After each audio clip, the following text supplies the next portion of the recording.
Good afternoon, everybody. Today, I will be talking about self-evaluation of answer sheet for test series because test writing is very important when you're preparing for mains.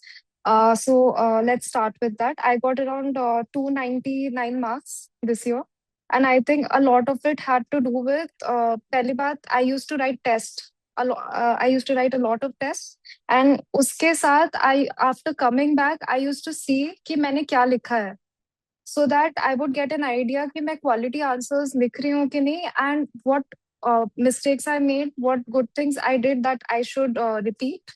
So what mistakes I did, what good things I did, and what further I could do to improve. And this thing it did not come to me like जैसे start किया था वैसे ही. It took time. But obviously, if you practice it enough, it will come to you. You will start realizing what is the demand of the question, how you should write it. And मतलब मैं क्या करती थी जब मैं test लिखती थी. First of all, honestly test लिखना चाहिए. When if you have your notes, revise them. But when you are giving tests and when you are doing answer writing, do not touch them. क्योंकि it's not going to help. क्योंकि you have to generate the simulated environment of the exam. जैसे आप mains का exam लिख ही रहे हो तो पहली बात अपने नोट्स नहीं टच करने चाहिए जब आप आंसर लिख रहे हो. सो यू विल नो कि आप कितने टाइम में क्वालिटी आंसर लिख पा रहे हो. एंड उसके साथ बाद में उसके बाद आपको अपने आंसर शीट और मॉडल आंसर्स दोनों देखने चाहिए. बिकॉज उससे क्या पता चलता है कि आपने क्या क्या लिखा था जो आंसर की रिक्वायरमेंट थी और क्या आप और ऐड कर सकते थे. तो उससे आपको रियलाइज होगा कि आपका आंसर, क्योंकि ऑब्वियसली जो मॉडल आंसर है वो आप उस लेवल तक नहीं पहुंच सकते क्योंकि वो किसी ने बहुत आराम से लिखा है, वर्ड लिमिट भी क्रॉस होती है उसमें, because it mainly wants to give you the content जो आप लिख सकते थे. तो ये नहीं है कि आपको पूरा का पूरा मॉडल आंसर ही रेप्लिकेट करना है, but it will give you an idea कि आपने क्या कहाँ कहाँ मिस कर दिया, कहाँ कहाँ आपने अच्छा किया एंड कैसे आप उस चीज को इम्प्रूव कर सकते हो. तो आपको अपना जो एक तरीके का सेल्फ इवेल्युएशन ये भी है कि आप अपने आंसर्स और मॉडल आंसर्स को कंपेयर करो. एंड उसके साथ जब आपको बाद में जब टेस्ट का फीडबैक मिले तो फिर उसमें भी आपको देखना चाहिए कि इवेलुएटर ने आपको क्या क्या बताया है. क्योंकि कई चीजें मे बी लाइक इवेलुएटर आपको उस बेंचमार्क में जज कर रहा है कि आपने 3 आवर्स में 3 आवर्स में आपने वो आंसर्स लिखे हैं. तो फिर ऑब्वियसली सब आप मॉडल आंसर्स को रेप्लिकेट नहीं कर सकते because they are near perfect. But वो आपको एक कंपैरेटिव एनालिसिस बताएगा कि आप दूसरों के कंपैरिजन में कहाँ, दूसरों के रिलेटिव आप कहाँ स्टैंड कर रहे हो. So starting with this is my these are the selected questions from my answer sheets जो मैंने last year लिखे थे. So if you see, this was my paper one test. It was test 3. तो इसमें if you can see मैंने half an hour थोड़ा miss कर दिया था because I was while writing the test. But इसमें if you are giving mains exam you should not get worried, क्योंकि जब जैसे जैसे आप आगे बढ़ते हो, आप पेपर फिनिश कर आप एग्जाम की तरफ पहुंचते हो, तो you start getting hold of time. Now coming to the first question. The post-Vedic age was period of remarkable transformation. In this context, briefly enumerate the important features of second urbanization. So, if you see, first of all, यहाँ पे we have the keyword of enumerate. And पहला जो हमारा statement है, the post-Vedic age was a period of remarkable transformation. तो मतलब इसमें मैंने जैसे इंट्रोडक्शन में लिखा है कि historians considered it as second urbanization marked with rise of urban centers. मैंने जब ये टेस्ट लिखा था तो मतलब अब मैं पढ़ रही हूँ तो मुझे ऐसा लगता है कि मैं इंट्रोडक्शन थोड़ा और बेटर कर सकती थी. इसमें मैं किसी हिस्टोरियन के बारे में लिख सकती थी जिसने इस पीरियड को सेकंड अर्बनाइजेशन बोला था, तो इंट्रोडक्शन थोड़ा बेटर हो सकता है. बट हम जब ऐसे क्वेश्चंस को लाइक जिसमें पहला स्टेटमेंट होता है जो डिमांड नहीं है, तो पहले स्टेटमेंट को हम मतलब सब्सटैंशिएट कर सकते हैं as an introduction. Now if you see, यहाँ पे मैंने मैप बनाया है which is a form of value addition. फिर मैंने मार्क पॉइंट्स इन्यूमरेट किए हैं लाइक पोस्ट क्यों कि वो पीरियड ऑफ ट्रांसफॉर्मेशन क्यों था. तो I justified that like, but उसको थोड़ा सा ही रखा मैंने because the core demand was that I have to enumerate the features of second organisation. And उसके साथ सिंस इट्स 15 मार्कर तो मैंने उसमें एक पेज दिया and I gave very small map. आप मतलब हिस्ट्री के क्वेश्चंस में आपको आप छोटे छोटे मैप्स बनाना सीखिए, आपको कोई बिल्कुल हाफ पेज का मैप बनाने की जरूरत नहीं है। बट उससे वो आइडिया लगना चाहिए। जैसे आप कोई हिस्ट्री की बुक पढ़ते हो, तो फिर उसमें कुछ ऑथर ने कुछ लिखा है, तो एक साइड में वो मैप भी बताते हैं कि कौन सी लोकेशंस अफेक्टेड थी, क्या रूट्स थे। तो उसमें मतलब तो आप मैप्स ऐड कर सकते हैं।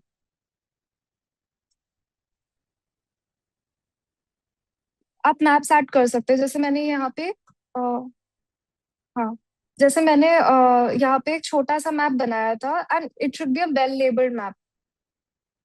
आप कोई भी मैप ऐड कर रहे हैं तो फिर उसमें मतलब रेलेवेंस होना चाहिए उस वैल्यू एडिशन का। आप अननेसेसरली मतलब जैसे एक क्वेश्चन था, उसमें मैंने बस गुप्तास का टेरिटरी बता दिया था, it was a question related to Gupta.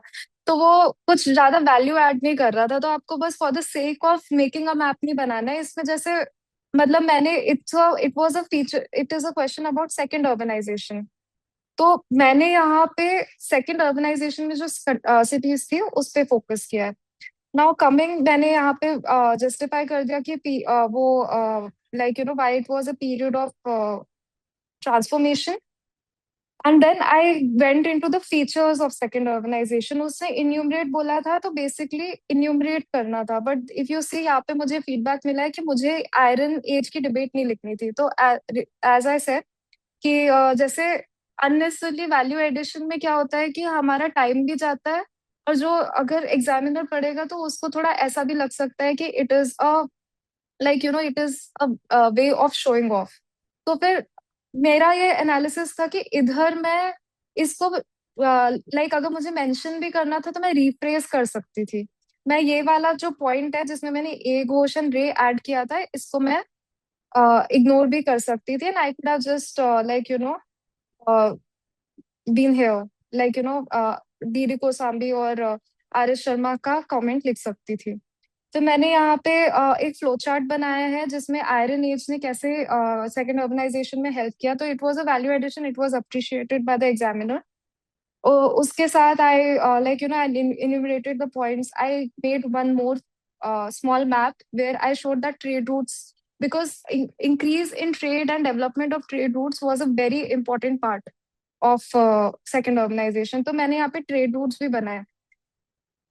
And but यहाँ पे मैंने एक चीज देखी कि मैंने कंक्लूजन मैंने क्या थोड़ा जल्दी में लिखा था, तो मैंने कंक्लूजन इतना अच्छा नहीं लिखा था। तो मैं इसमें वो इम्प्रूव कर सकती थी, थोड़ा फॉरवर्ड लुकिंग हो सकता था। जैसे how the features of second urbanisation they helped in development of first pan India empire, it created set field for it set field for Mauryas et cetera. तो मतलब कंक्लूजन मैं बेटर कर सकती थी। तो यहाँ पे मैंने समराइज किया कि मेरे अच्छे पार्ट्स क्या थे, बुरे पार्ट्स क्या थे। लाइक मैप्स, मेरे आंसर हर आंसर में स्ट्रक्चर होता था, इंट्रोडक्शन, बॉडी, कंक्लूजन। मैंने टर्मिनोलॉजीज यूज की थी, जैसे यहाँ पे जैसे सेठी गपका, सेठी गपका, ये सब मैंने यूज किया था। वेट पैडी कल्टीवेशन, जो कि बहुत इंपॉर्टेंट पार्ट था वहाँ का। एंड साथ में मैंने फ्लो चार्ट भी बनाया था। बट अननेसरी वैल्यू एडिशन पे फोकस नहीं करना है। यहाँ पे जैसे मैंने डॉक्टर एंड फिजिशियन लिख दिया था, बिकॉज उस वक्त मुझे नाम नहीं याद आ रहे थे जो इनके स्पेसिफिक टर्म्स होते थे उस टाइम पे। तो मुझे उसके एग्जाम्पल्स देने चाहिए थे और मेरा कंक्लूजन बेटर हो सकता था। ये था एंशियंट इंडिया का। Now coming to, I have taken two questions from medieval India. तो पहला है illustrate the main features of western style temple architecture. ये पीवाईक्यू है, ये 2024 में आया था। तो यहाँ पे मुझे के मार्क्स मिले हैं, 5 मार्क्स आए हैं। तो यहाँ पे पहले मैंने क्या किया कि मैंने जो, बिकॉज वेसरा स्टाइल जो है वो ऑब्वियसली सबको पता है कि चालुक्याज ने स्टार्ट किया था। तो वो बहुत ही जेनरिक इंट्रोडक्शन हो जाता कि चालुक्याज ने इंट्रोड्यूस किया था। तो मैंने यहाँ पे पर्सी ब्राउन जो हिस्टोरियन है उसका उनका मेंशन किया, जिन्होंने इस स्टाइल ऑफ आर्किटेक्चर पे आई थिंक बुक भी लिखी है, एंड उन्होंने बहुत रिसर्च भी की थी एंड अप्रिशिएट किया था। अब since it is illustrate the main features, illustrate का मतलब है कि एग्जाम्पल्स देने हैं। तो फिर मैंने पहली बात तो मैप बनाया, it is a form of value addition. फिर उसके साथ मैंने यहाँ पे लिखा चालुक्यास, यहाँ पे उसके थोड़े फीचर्स लिख दिए जो भी थे। लाइक प्लिंथ, मंडप, फ्यूजन। जैसे यहाँ पे मैंने मुझे बोला है कि मैंने बस सिंपली विमान लिख दिया यहाँ पे, जो कि इतना अट्रैक्टिव नहीं लग रहा था एग्जामिनर को, जिन्होंने बोला कि it was essentially a fusion. तो मैं वो भी कर सकती थी, मैंने डायग्राम बनाया एंड मैंने काफी एग्जांपल्स भी दिए हैं, लाइक मेलागुटी शिवालय and Virupaksha temple etcetera. So I have basically enumerated the features, but मैं इसमें एक चीज ये कर सकती थी कि लाइक मैंने मुझे एक तरीके से मैं टेबल की तरह यूज कर सकती थी कि वेसरा स्टाइल आर्किटेक्चर में नागर और द्रविड़ जो स्टाइल्स हैं वो कहाँ कहाँ किस फीचर में आए हैं। जैसे उन्होंने इधर इलिस्ट्रेट किया कि it was a fusion of विमान एंड शिखर, तो फिर मुझे नगर और नागरा स्टाइल और रबड़ा स्टाइल का भी मेंशन करना चाहिए था। एंड मतलब एक अच्छा आंसर ये होता है, सिंस उसमें कीवर्ड इलस्ट्रेट था, तो इलस्ट्रेट मैंने क्या, बस कहीं कहीं पे मैंने एग्जांपल दे दिया है जो वेसरा स्टाइल आर्किटेक्चर के एग्जांपल थे।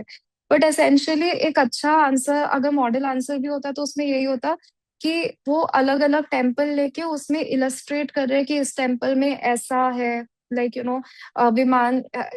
विमान ऐसा है। एंड मतलब आई थिंक लाइक एंड थोड़ा मतलब मैं अपनी लैंग्वेज इंप्रूव कर सकती थी, क्योंकि उसमें बस लग रहा है कि जो जो फीचर्स है वो बस मैंने जस्ट डायरेक्टली लिख दिया। एंड आर्किटेक्चर वाले क्वेश्चन में आपकी लैंग्वेज थोड़ी फ्लावरी और थोड़ी ऐसी होनी चाहिए कि सामने वाले को लगे कि वो कोई मतलब अच्छा, जैसे उस टाइम पे कोई हिस्टोरियन है, जैसे मुगल्स का आर्किटेक्चर वो लोग डिफाइन करते थे, जैसे ताजमहल को डिस्क्राइब करते थे, वैसे टाइप की थोड़ी लैंग्वेज आनी चाहिए। तो it just not should look like कि बस पॉइंट्स हमने ऐड कर दिया। तो ये चीज मेरे इस आंसर में मिसिंग थी। So even though I did good with value addition like historiography, diagrams and example, थोड़ा टेक्निकल प्रिसीजन हो सकता था, मैं टर्म्स वो सब यूज कर सकती थी जो एक आर्किटेक्चर के लिए, आर्किटेक्चर मार्वल के लिए यूज होता है। मैं टेब्यूलर फॉर्मेट यूज कर सकती थी। एंड थोड़ा और जैसे यहाँ पे वैल्यू एडिशन का मैंने मेंशन किया कि क्रोनोलॉजी मैं थोड़ा क्रोनोलॉजिकली कर सकती थी। जैसे वेसरा स्टाइल के तीन फेजेस है, चालुक्यास, राष्ट्रकूटास एंड होयसालास। तो मैं उन पे भी फोकस कर सकती थी। एंड यहाँ पे डायग्राम में भी जो मैंने लेबलिंग की है वो बहुत जेनरिक लग रही है, तो इसमें भी मैं मेंशन कर सकती थी कि कलश इज विद नगरा स्टाइल, विमान इज बाय द्रविड़ा स्टाइल। मैं यहाँ पे फोकस कर सकती थी इन सब चीजों में। ये है कि उस वक्त जब आप टेस्ट लिख रहे हो तो आप जब तक प्रैक्टिस नहीं करोगे तब तक वो आपको इंस्टिंक्टिवली नहीं आएगा। So coming to the next question, ये सोसाइटी पे क्वेश्चन है कि discuss the salient feature of Indian society on the eve of Mahmud campaigns of Mahmud of Ghazni with particular reference to the observations made by al-Biruni। अब इसमें मुझे like below average marks मिले हैं, क्योंकि 8 out of 20 marks थोड़े below average होते हैं। If you get 10, 11 it's good marks. तो यहाँ पे मैंने मतलब बहुत ही जेनरिक सा कंक्लूजन लिखा था अल-बरूनी का with किताबुल Hind.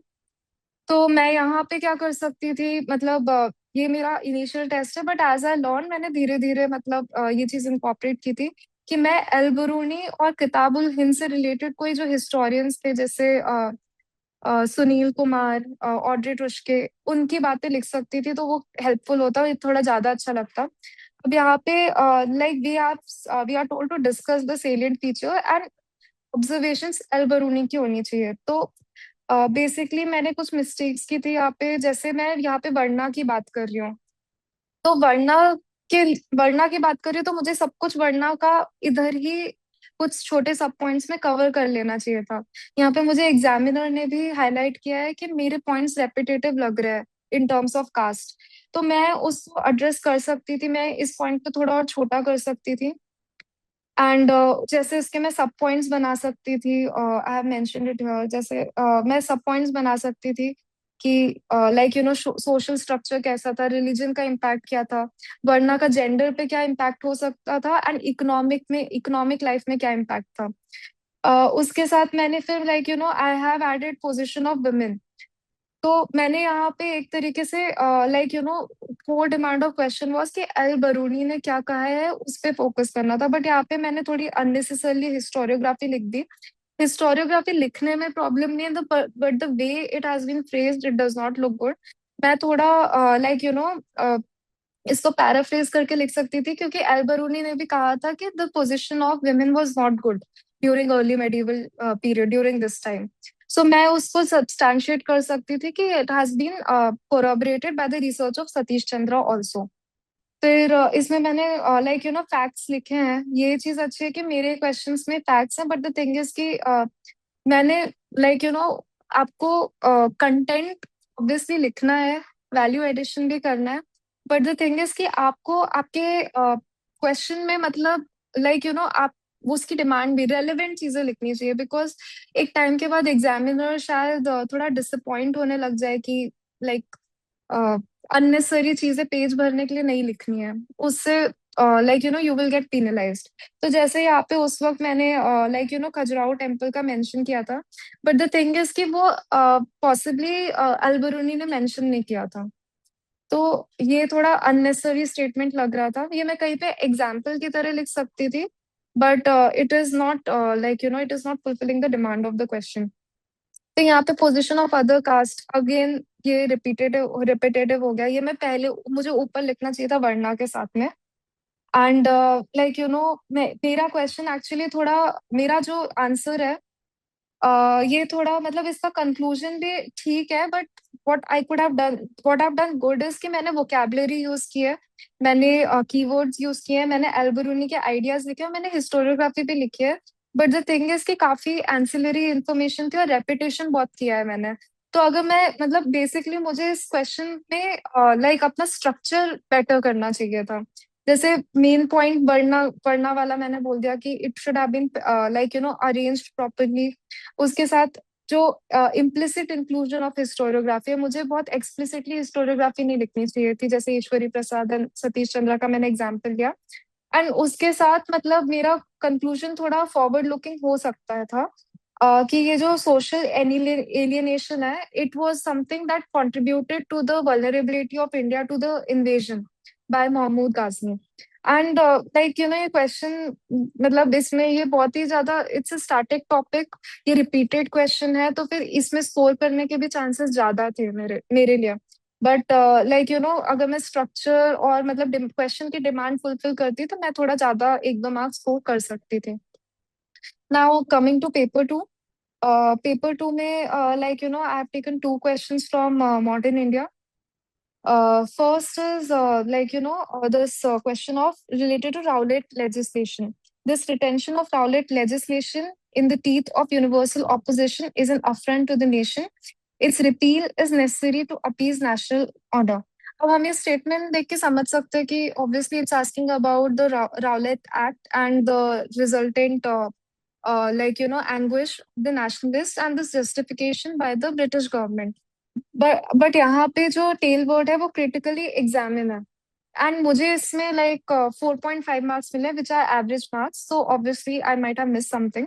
So first is मैंने राउलेट लेजिस्लेशन में उन्होंने क्यों किया था to institutionalize radical measures under DORA. तो ये introduction is fine, because modern India में अगर इसमें कोई स्कॉलर का कमेंट या फिर कोई नेशनलिस्ट जिसने इस पे बहुत अच्छा स्टेटमेंट दिया था, जैसे महात्मा गांधी ने इसको ब्लैक एक्ट कहा था, तो I could have added this in introduction. I had written that in conclusion, but वो इंट्रोडक्शन में ज्यादा बेटर लगता, बिकॉज वो यहाँ पे राउलेट लेजिस्लेशन के बारे में यही बात हो रही है कि it was it was an affront to the nation. So मैं ऐसे इंट्रोडक्शन को बेटर कर सकती थी। There something I made flow chart, मैं फ्लो चार्ट बहुत बनाती थी ऑफ द जो एंसिलरी इंफॉर्मेशन है, जो कोर डिमांड नहीं है, but it makes answer informative. And if you have space you can do that. अगर आपका अगर इस क्वेश्चन में और भी पार्ट्स होते तो आई थिंक इतना बड़ा फ्लो चार्ट बनाने की जरूरत नहीं थी, but I think it added value to my answer, because because इसमें एक ही पार्ट था। देन मैं एक्चुअली प्रॉब्लम यह है कि टेल वर्ड था क्रिटिकली एग्जामिन, एंड मैं यहाँ पे डायरेक्टली जंप कर गई कि opposition by Gandhi ji and other leaders, why was it there. So इसमें this is not the problem कि मैंने ये लिखा। द थिंग इज कि मुझे ये थोड़ा शॉर्ट करना चाहिए था। 5 पॉइंट्स लिखे थे, तो मतलब maybe I should have given them less explanation, and I had miss the British justification of that.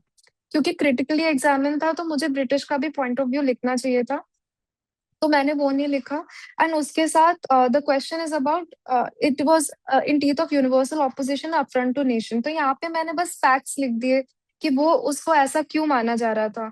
But यहाँ पे इवन दो मेरा कंटेंट वही था जो जो नेशनल ऑर्डर और अफ्रंट टू नेशन को जस्टिफाई करता, बट मैंने वो कीवर्ड्स उस तरीके से यूज नहीं किए थे। तो मुझे वो करना चाहिए था। ऐसे एग्जामिनर ने भी बोला है कि need to write about national order and response. और इसमें बेटर कंक्लूजन ये होता, जैसे मैंने यहाँ पे ब्लैक एक्ट लिखा है, सो एज आई सेड कि इसको मैं इंट्रोडक्शन में यूज करती तो ज्यादा बेटर होता। यहाँ पे मुझे थोड़ा जो लाइक यू नो जो हिस्ट्री के आंसर्स होते हैं उनमें आप introduction, main body, conclusion chronologically भी यूज कर सकते हो। जैसे आप इंट्रोडक्शन में ट्राई टू इंट्रो में आप पहले का बता दीजिए कि क्या हुआ था। जैसे मैंने बताया कि इट वाज टू इंस्टीट्यूशनलाइज बीरा, मैं ये भी बता सकती हूँ कि ब्लैक एक्ट बोला था लाइक गांधी जी ने। बॉडी में मैंने जो भी डिमांड थी वो कर दिया। एंड कंक्लूजन में इस राउलेट एक्ट का लाइक रिजल्ट क्या था, because one of the result was Jallianwala Bagh incident also. So मैं उन सब चीजों को मेंशन कर सकती थी, एंड ऑल्सो कि उसकी वजह से लाइक ब्रिटिश गवर्नमेंट पे पूरा ट्रस्ट चला गया। सो इन दिस केस मैं इंट्रोडक्शन में स्टेटमेंट को जस्टिफाई कर सकती थी that like it has been called a black act, body में demand of the question, and उसके साथ कंक्लूजन में कि राउलेट एक्ट का रिजल्ट क्या था। लाइक जलियांवाला बाग इंसिडेंट हुआ था, like the all the nationalist they left, they lost complete hope from the British government, and उसी के बाद like they were non cooperation movement and civil disobedience. वो एक तरीके से it set the background for these major mass movements. So मैं 4.5 मेरे इस क्वेश्चन में कंप्लीटली जस्टिफाइड था, because there were some good parts, जैसे इंट्रोडक्शन, लीगल प्रोविजंस मैंने यूज किए थे, फ्लो चार्ट मैंने यूज किया था, एंड वोकैबुलरी जो कीवर्ड्स है, मतलब उस पे आपका अच्छा होल्ड होना चाहिए। लाइक कीवर्ड्स आप अच्छे से यूज करेंगे। अगर कोई कमेंट्स किसी हिस्टोरियन, नॉट हिस्टोरियन, जो नेशनलिस्ट है उन्होंने यूज किया है मॉडर्न इंडिया में, that is very helpful. But मैंने कॉलोनियल जस्टिफिकेशन जो एक मेजर कोर डिमांड थी क्वेश्चन की, वो मिस कर दी थी। I had miss some of the keyword जो क्वेश्चन में पूछे गए थे, like how it was an affront to nation, and I could have improved given the multiple perspective. Justify करना चाहिए था कीवर्ड, एंड ऑब्वियसली जो मैंने कंक्लूजन में बताया कि the direct and indirect impact of Rowlatt Act on national movement. Now coming to next question, it's a 20 marker, इसमें मुझे 9.5 मार्क्स मिले हैं, तो this is like an average marks. अगर अच्छे मार्क्स अच्छा होता तो 10, 11, 12 ऐसे मिलते हैं। So this is a question about on on 23rd June 1757, Middle Ages of India ended and her modern age began. So ये एक्चुअली क्वेश्चन मेरी मिस्टेक थी इसमें। मुझे लगा था कि JS मिल ने बोला है, बट ये एक्चुअली जादूनाथ सरकार का कमेंट था। तो ये एक तो इंट्रोडक्शन में ही फैक्चुअल एरर हो गया। तो इसमें ऐसे क्वेश्चंस में क्या होता है, जैसे कभी कभी और जनरली जो स्टेटमेंट बेस्ड क्वेश्चंस होते हैं, या तो वो किसी हिस्टोरियन या किसी पर्सन जो नोटेबल पर्सनालिटी है उसके स्टेटमेंट्स होते हैं। तो अगर आपको डेफिनेटली पता है कि किसने बोला है तो that is well and good. अगर आपको नहीं पता है तो आई थिंक आपको कुछ जेनरिक इंट्रोडक्शन भी दे सकते हैं, क्योंकि गलत लिखने से अच्छा है कि आप जेनरिक लिख दो। तो इसमें ये जादूनाथ सरकार का स्टेटमेंट था, मैंने रॉन्गफुली इसको JS मिल को एट्रीब्यूट कर दिया था। मे बी लाइक अगर फाइनल एग्जाम में शायद मुझे और पीनलाइज किया जाता है इस चीज में। तो avoid making such mistakes. And इसमें फिर जो है कमेंट है, तो कमेंट में क्या होता है कि हमें इसमें भी दोनों साइड बताने होते हैं, बट नेगेटिव इंक्लिनेशन ज्यादा होता है इस ऐसे क्वेश्चंस में। तो I give first support of the statement, जो कि अच्छी बात है। मतलब इफ यू सी मेरे आंसर्स में स्ट्रक्चर है, हमेशा प्रेजेंटेशन पे मैंने बहुत फोकस किया है। तो फिर इसमें मैंने फर्स्ट सपोर्ट किया स्टेटमेंट, और मैंने पॉइंट्स इन्यूमरेट किए कि एडमिनिस्ट्रेशन, जुडिशरी, एजुकेशन, हर जगह पे कहाँ पे मतलब इम्प्रूवमेंट हुई। And next I went to कि why it was continuance of middle age, मतलब मैंने स्टेटमेंट को कॉन्ट्राडिक्ट किया। एंड सिंस मेरा क्या फोकस होता था कि जैसे 10 मार्क्स में हमें 2 पेजेस मिलते हैं, 15 मार्क्स में 3 पेजेस मिलते हैं, 20 मार्क्स में हमें 4 पेजेस मिलते हैं। तो मैं पहले से ही सोच के जाती थी कि मुझे जो क्वेश्चंस आ रहे हैं उनमें मैं मतलब अगर फॉर एंड अगेंस्ट वाला पार्ट है तो मुझे कितना कितना पेज उसमें डिवाइड करके रखना है। तो आप जैसे जैसे प्रैक्टिस करेंगे तो आप उसका मतलब आपके दिमाग में एक मेंटल फ्रेमवर्क बन जाएगा कि आपको क्वेश्चंस के पार्ट को कैसे डिवाइड करना है। क्योंकि मेरा मैथ पेजेस तो मैं पूरे ही फिल करती थी, तो वो मेरे लिए इजी होता था अपने टाइम को ट्रैक करने में एंड वर्ड लिमिट मेंटेन करने में। तो आप टेस्ट देते वक्त इस चीज पे भी फोकस करिए कि आप से अगर ऐसे क्वेश्चंस पूछे जा रहे हैं जिसमें आपको फॉर एंड अगेंस्ट दोनों लिखना है, इंट्रोडक्शन लिखना है, तो कितने कितने पेजेस या फिर कितना कितने वर्ड्स आप उस चीज को एलोकेट करेंगे। तो इसमें मैंने 2 पेजेस फॉर को दिए थे, 2 पेजेस अगेंस्ट को दिए थे। तो इस ये क्वेश्चन मतलब इट्स बेसिकली फैक्चुअल, तो इट मतलब that's why I got around average marks. And इसमें मैंने डुअल पर्सपेक्टिव, मैंने स्कॉलर की भी रेफरेंस ली है यहाँ पे कहीं पे। आई थिंक जैसे मैंने exploitation sorry exploitation of India लिखा है, तो फिर मैंने एरिक स्टोक्स का कमेंट लिखा है यहाँ पे, that it was first chapter for British private profiteering. And मैंने आरसी दत्त का भी स्टेटमेंट लिया है। मैंने फैक्ट्स लिखे हैं लाइक टैक्सेशन 66%। और मतलब बट द इशू वाज कि पहली बात तो मैंने इंट्रोडक्शन में रॉन्ग हिस्टोरियन लिखा, फैक्ट गलत लिखा, तो उससे नेगेटिव इंप्रेशन जाता है।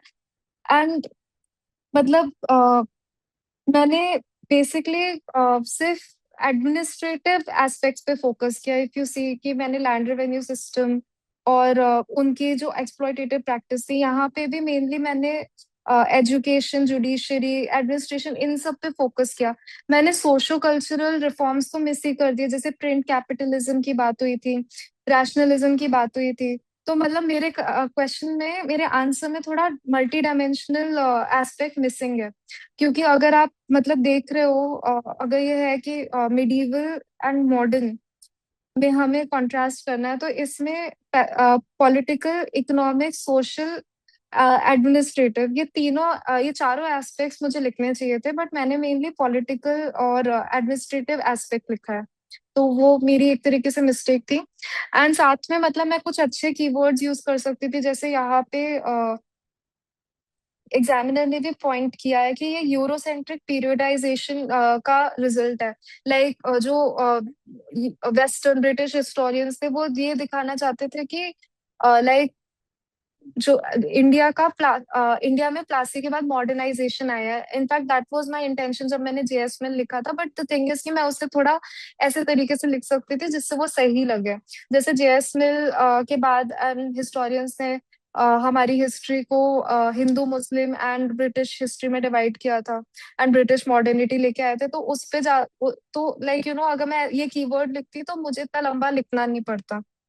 तो that's how I could have improved it. And मेरा इंट्रोडक्शन भी मतलब I have tried to tell that it is a colonial perspective, that they aggravated the crisis, and whatever modernization they brought, it was based on their self interest। but इसको मैं paraphrase करके थोड़ा अच्छे से लिख सकती थी कि it is a result of Eurocentric historiography and periodization, they are showing distorted and limited history। so and since it was comment, तो थोड़ा मतलब उसमें negative tinge दिखना चाहिए, that we are criticizing this comment somehow, because British did not, they brought some modernity in India, but still India was backward under them. Then coming to the last question, it's based on world history. So this question is a very repeated question. It's about the philosophers and thinkers may have laid the foundation of French Revolution, but it was precipitated by the social and economic reasons explained. अब explain है तो मतलब इसमें हर question में you have to write multiple dimensions, but you should also focus on the tail word। तो जैसे इसमें explain है तो largely we have to justify this statement, that philosophers also had contribution, but the major catalyst was the social and economic reason। तो इसमें मैंने पहले तो फ्रेंच रेवोल्यूशन के बारे में बात की, that forces of change, that liberty, equality and fraternity. I think like you know मेरा मेजर इसमें अट्रैक्टिव है कि मैंने ये कीवर्ड यूज किया बिकॉज इस फ्रेंच रेवोल्यूशन के लिए ये वर्ड यूज किया गया था कि that it brought forces of change in like European history. तो बट ऐसे थोड़ा जेनरिक है, तो इसको थोड़ा इम्प्रूव कर सकते हैं तो बेटर है। अगर कुछ मैं कंटेक्चुअल लिख देती कि जैसे किसने ये स्टेटमेंट बोला था, लाइक अगर कोई हिस्टोरियन है लाइक डेविड थॉमसन एक्सेट्रा जिन्होंने इस बारे में बात की थी, तो if I could have written it, it could have been like थोड़ा अलग दिखता। Then I have justified that they have laid the foundation, how they have laid the foundation. I've used the name of historians like Taine, scholars like Rousseau, Voltaire ने क्या किया था, Montesquieu, Quesnay. I've used like ये major uh, these were the major thinkers of that time जिनके ideas से French Revolution inspire हुए थे। And then I have given that how the role of their ideas I have created a flow chart, क्योंकि अगर मैं ये सारी चीजें यहाँ पे लिखती तो वो रिपीटेड लगता। तो व्हाट आई डिड वाज कि मैंने उनके बस आइडियाज बता दिए एंड हाउ दे इम्पैक्टेड मैंने नीचे लिख दिया। बट यहाँ पे जैसे डेविड थॉमसन का कमेंट है कि it was remote and indirect, तो एक तरीके से मैंने स्टेटमेंट को जस्टिफाई कर दिया। एंड उसमें कैसे जस्टिफाई किया कि I told the contradiction of the philosophers with French Revolution, because they were patronized by rulers and they did not intend revolution. So why it was precipitated by social and economic reason. अब the thing is कि social economic reasons जो French revolution का है वो अलग से एक question बन सकता है 20 मार्कर का। तो हमें since we have only 2 pages for this because this question had 2 parts, so we have only 1.5 2 pages, तो हमें एक ऐसे बनाना है कि वो एग्जामिनर को भी पता चल जाए कि हमने लिखा है, हमें पता है, एंड लाइक वो एक छोटी स्पेस में आ भी जाए। So what I did was I created a table जहाँ पे first estate, second estate, third estate के इश्यूज लाइक कॉन्ट्राडिक्शन मैंने दिखा दिया है। तो उससे समझ आ गया कि I know the essential social reason कि जो स्ट्रक्चरल इनिक्विटी थी वो मैंने डिस्प्ले कर दिया। एंड साथ में आई रोट कमेंट बाय अबे सीएस आल्सो, दैट एब CS also, that the privilege was the enemy and equality was the aim. And then I gave the economic reason that French was touched by bankruptcy. Actually, it was the historian Talley, but I forgot to write at that time, I think. So, तो ये भी mistake नहीं करनी है that if you have to write something like बाद में एक बार check कर लेना चाहिए, बिकॉज देन एग्जामिनर यहाँ पे नोटिसेबल नहीं था, but like you should check it yours for yourself. तो फिर मैंने वहां पे इकोनॉमिक रीजंस बता दिए। एंड यहाँ पे बट मैंने यहाँ पे मैंने इकोनॉमिक रीजंस एग्जाम्पल के साथ बता दिए कि like treasury and personal income of French empire was not separate, extravagance, American war of independence. But यहाँ पे भी मैंने कुछ कुछ चीजें मिस करी हैं, जैसे American war of independence was the final straw, but 7 years war already set the foundation for French bankruptcy. और एम्प्लॉयमेंट का भी इशू था, अर्बन एम्प्लॉयमेंट का, जिसकी वजह से बहुत डिसैटिस्फैक्शन लिंगर कर रहा था। एंड उसके साथ एक इशू है कि मेरा जो कंक्लूजन है वो बहुत ज्यादा जेनरिक है, मतलब एक तरीके से मतलब मैंने स्टेटमेंट को ही पैराफ्रेज करके कंक्लूजन में लिख दिया है। So the good thing about here was that I had a structure. I focused on visual presentation with flowchart and table, historiography and comment of contemporary people मैंने लिखे हैं।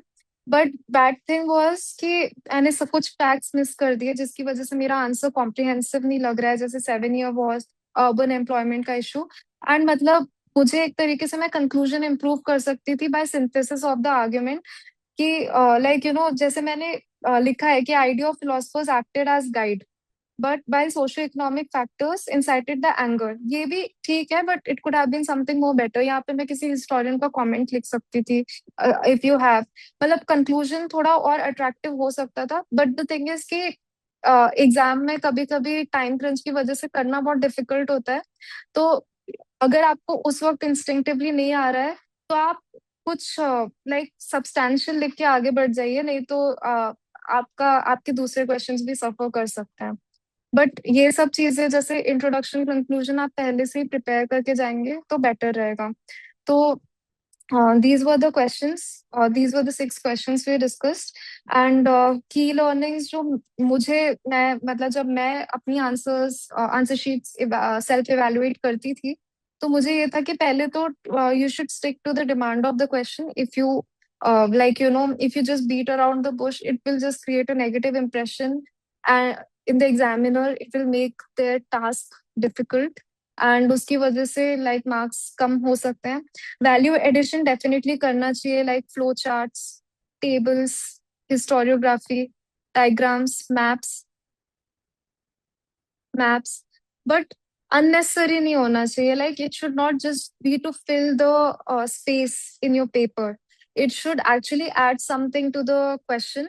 It should add something to your to the presentation of your answer. तो irrelevant additions ignore करिए। Source integration implicit होना चाहिए, जैसे आप facts को सब्सटैंशिएट करिए सोर्सेज और हिस्टोरियोग्राफी से। जैसे मैंने ऐसे लिख दिया था, ईश्वरी प्रसाद ने मतलब बोला है कि उस टाइम अर्ली मेडिवल इंडिया में विमेन की पोजीशन अच्छी थी, बट सतीश चंद्रा की के according it was not. So I could have paraphrased it that, Satish Chandra agrees with the ideas of Al-Biruni based on his research.